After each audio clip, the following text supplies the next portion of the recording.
Baiklah, assalamualaikum warahmatullahi wabarakatuh. Selamat datang teman-teman di video pembelajaran mengenai rangkaian DC atau rangkaian arus arah. Sebelumnya izin memperkenalkan diri.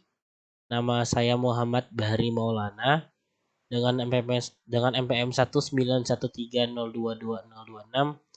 Teman-teman bisa mencari saya atau menemukan saya di @bahri_bukan.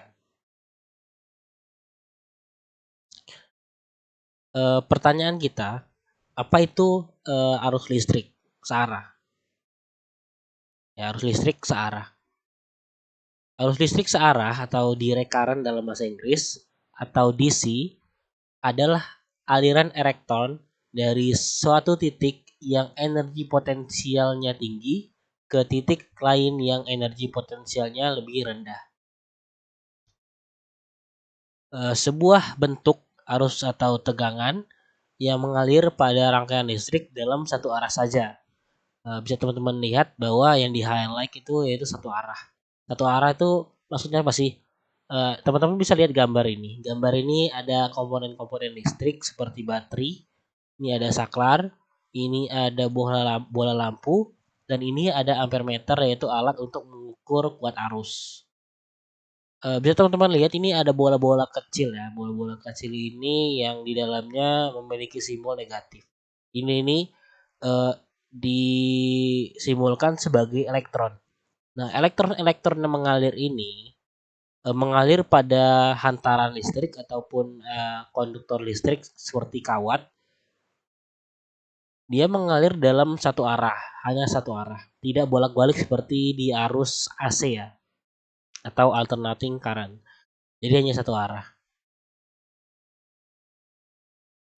Kemudian terdapat dua jenis rangkaian, yaitu jenis seri dan juga jenis paralel. Nah, di sini teman-teman lihat tuh ada diagram atau skema dari rangkaian seri. Ya, teman-teman lihat bahwa yang seri di sini yaitu adalah R-nya ya. Karena seri itu disusun secara sejejer ataupun dalam satu garis lah istilahnya ya. Bisa teman-teman ada R1, ada R2, ada R3, R4. Nah, R ini apa sih R ini? R ini mensimbolkan resistensi atau hambatan.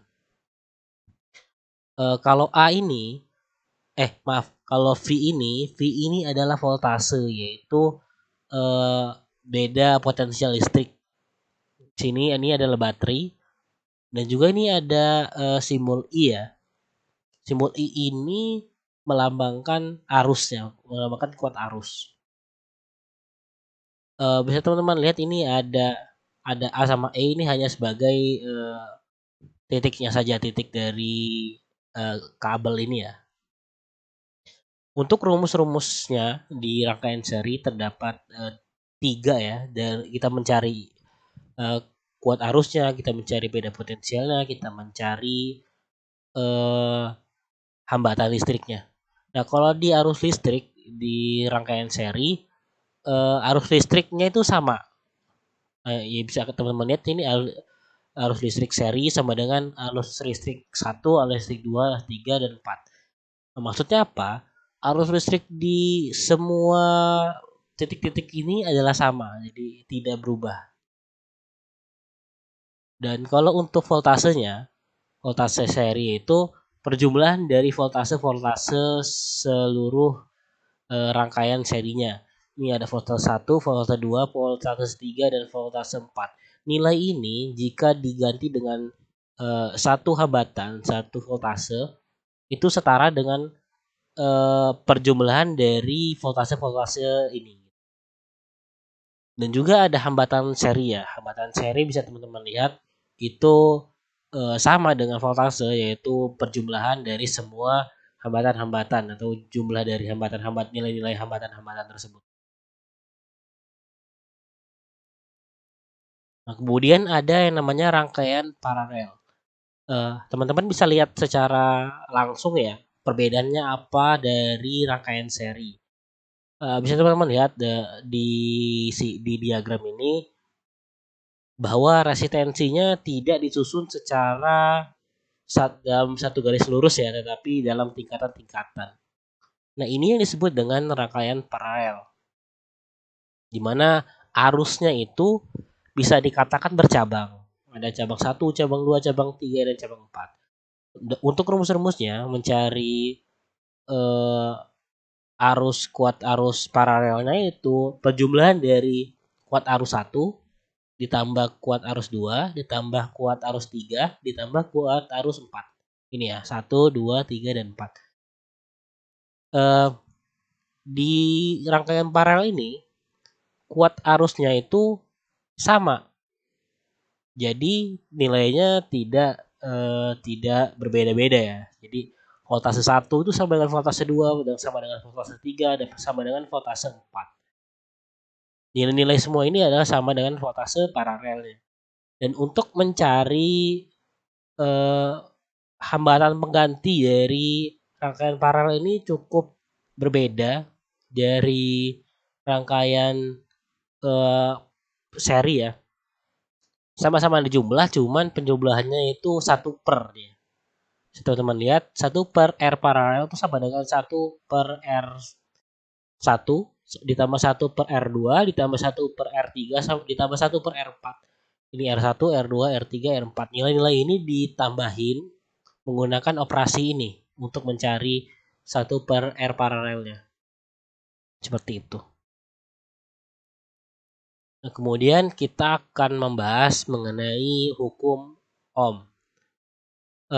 Yaitu suatu pernyataan bahwa besar arus listrik yang mengalir melalui sebuah penghantar selalu berbanding lurus dengan tegangan yang diterapkan padanya. Nah, tadi teman-teman kita sudah belajar mengenai simbol-simbol, yaitu I sebagai arus listrik, kuat arus listrik, V sebagai voltase, dan juga R sebagai resistensi atau hambatan. Nah, tiga ini terdapat hubungannya masing-masing. Hubungannya dalam satu kesatuan ya maksudnya. Yaitu dibahas dalam hukum Ohm. Nah, teman-teman secara matematis ditulis V sama dengan I dikali R. Keterangannya yaitu V adalah sebagai tegangan listrik dengan satuan volt. I yaitu kuat arus listrik dengan satuannya ampere. Dan R adalah hambatan listrik atau resistensi dengan satuan ohm. Jadi teman-teman bisa mencari nilai V jika teman-teman tahu kuat arusnya dan juga teman-teman tahu resistensinya. Misal kuat arusnya itu adalah 2, resistensinya adalah 10, maka voltasenya yaitu 2 kali 10 sama dengan 20 volt. Seperti itu. Jadi teman-teman juga bisa mencari I-nya dengan memainkan persamaan ini ya, menggunakan aljabar ya, persamaan aljabar. Kemudian kita akan membahas mengenai keselamatan kerja di bidang kelistrikan ya. Ya, keselamatan kerja di bidang kelistrikan ini terdapat beberapa tips, terdapat beberapa hal-hal yang perlu diperhatikan ya. Yang saya berikan di PPT ini ataupun di video ini hanya sebagian kecilnya.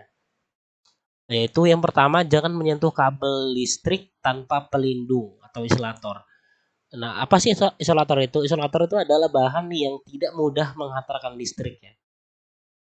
Jadi kabel-kabel listrik itu dibungkus menggunakan isolator agar kita tidak kesetrum ketika memegang kabel listrik itu. Jadi jika teman-teman lihat ada kabel listrik yang tidak terlindungi, tidak dilapisi oleh isolator, jangan sekali-sekali teman-teman menyentuhnya jika dalam keadaan tersambung ke arus listrik ya, karena bisa menyengat teman-teman atau menyetrum teman-teman. Yang kedua yaitu pastikan tangan dan tempat dalam keadaan kering. Yang ketiga yaitu pastikan komponen listrik tidak terhubung aliran listrik sebelum diambil. Jadi teman-teman jika mau mengambil komponen-komponen listrik itu pastikan dulu, cek dulu jika komponen tersebut tidak dialiri oleh arus listrik. Seperti teman-teman jika di rumahnya ingin mengganti lampu ya, lampu bohlam atau lampu LED, teman-teman periksa dulu ini lampu kesambung nggak ke listrik, atau cek saklarnya hidup atau tidak. Jadi pastikan saklarnya itu mati.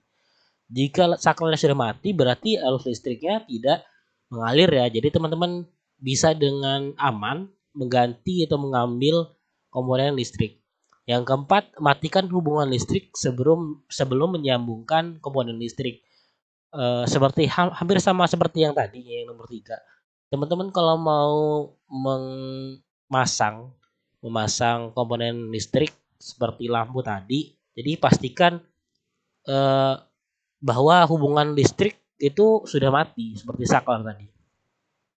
Yang kelima yaitu menggunakan hanya komponen listrik yang bagus atau tidak rusak. Karena komponen listrik yang rusak itu dapat menyebabkan hal yang tidak diinginkan seperti konsleting listrik, di mana listrik memercikan percikan-percikan yang tidak diinginkan oleh kita ya, oleh yang ingin memasang komponen-komponen listrik tersebut. Jadi pastikan teman-teman itu hanya menggunakan komponen listrik yang bagus atau tidak rusak. Yang keenam yaitu menyimpan komponen listrik pada tempat yang kering dan jauh dari jangkauan anak-anak. Ini perlu teman-teman perhatikan ya, bahwa anak-anak itu sangat berbahaya jika bermain dengan komponen listrik.